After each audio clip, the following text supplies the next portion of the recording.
I remember thinking, why does every conversation turn into a fight?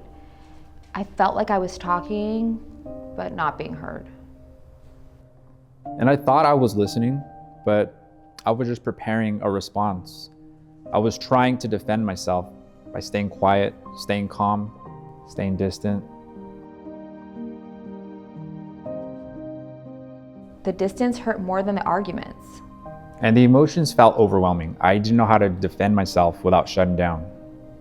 We blamed everything: culture, family, money, stress, even each other. Especially each other. Coming from a different background, I didn't always understand how different family expectations carried so much weight. How many voices were involved without anyone meaning any harm?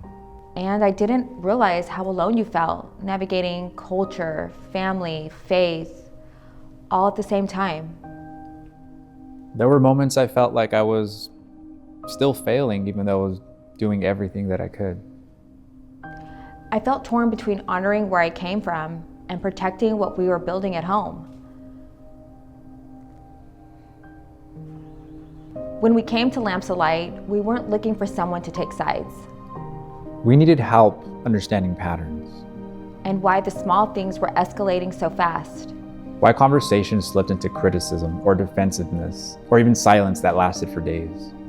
They helped us recognize how those patterns were quietly damaging our connection. They gave us a framework for a healthier dialogue. I learned how to express how I was feeling instead of turning it into blame. And staying present mattered more than having the right answer. Our culture and faith was respected, not diminished, not minimized. Therapy met us where we were as a Muslim family. Our home feels lighter now. Not perfect, but safe. We still disagree, but we know how to come back to each other. Lamps of Light didn't change who we are. They gave us the tools to protect what we have.